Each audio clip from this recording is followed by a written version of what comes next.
Let's start.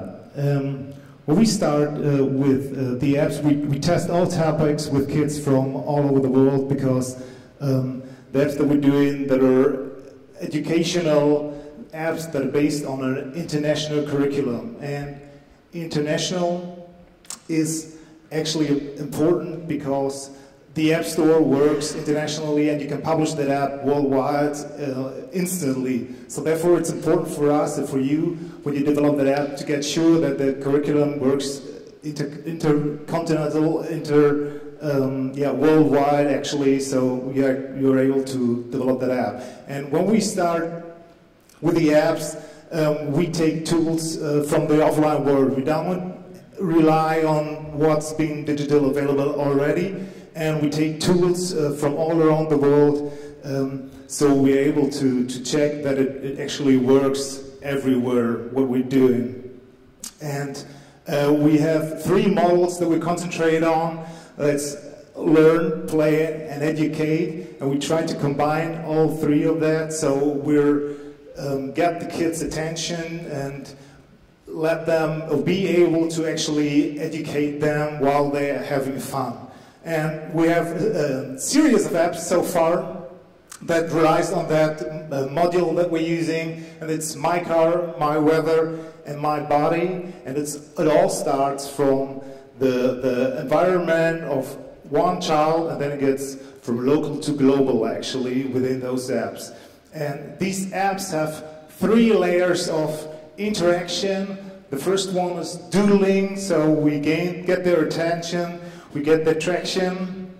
Then they can explore where they actually learn something. It's all with voiceovers of another child that tells them something. And then they actually, the third level, they perceive actively. And speaking of actively, that's one major important thing to me, that we actually get the kids active in connection with the device, and therefore we're using the device sensors. One very obvious sensor that all of you are using that are developing apps is, of course, the touch screen, that it's like for pinch, tap, and swipe. And within the apps, we're often used, like sometimes you drop off something to see a content, to actually find out, to explore what is behind something and what was the answer to a question that has been there. Or we're using the microphone, as you can see here, where we're measuring the volume of the lung to see, to actually tell the kid something about their body. And then they can, breathe in the device, and the balloon gets up and flies in the air when they actually took all of their lungs. And we want to get kids connected to other ones, and we're using like the movement sensor, gyroscope, accelerometer to have them move the device from one kid to the other one. And we're doing we want the kids to use the device actually as a tool, like a very hybrid, very easy lo-fi hybrid version of something that we're doing, that the kids are crafting actually something with the device, and use the device as a cardboard actually that has sounds and visuals. But also we actually want to empower the children to use the device to answer the questions that the kids have, and to be like a tool for them to actually help them to perceive on what they want to know and what they do, so they can make pictures and talk about this. And another thing that we want to do is with the kids, that they should craft, actually actively build something, what they have seen on the app, on what they learned about, and then they should go into the real world and do something out of it. And to help teachers and parents with that, we made a little handbook, so they can actually get in family time or in the subject and know what they can do next to the app. So it's not just digital, they can embed that into a subject and actually go ahead with the kids and draw something, use the device as a tool, because that's what it's for the kids.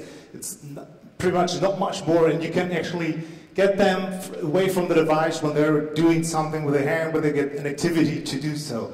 And depending on the age, it's minor or higher complex.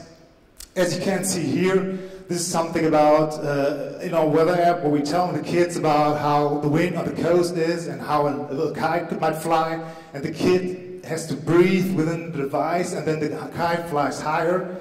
And the exact same kite is also in the handbook, so the kids know, or the teacher can get through the instruction with the kids and actually craft that kite that has been in the app.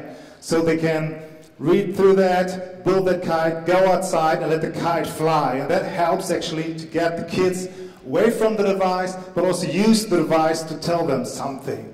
And from that point, we think it might be a way to get even more into technical, and people are trying to get the Internet of Things within the device, and it might be a way to do that by actually embedding something within the app, extending this to technology. But for us, the major factor on that is, or the important factor is, that it still needs to make fun. And I don't know if you know that machine, but it's actually like vegetables that make sounds, and that's the key point. If the kids have fun, it doesn't matter where it happens, and if they can get active, that's even better. And if it's embedded in a technology environment, that's great. And this, Albert Einstein once said, play is the highest form of research.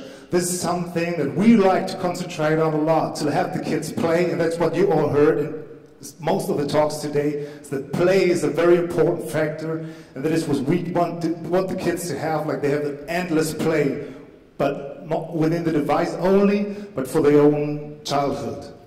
Thank you.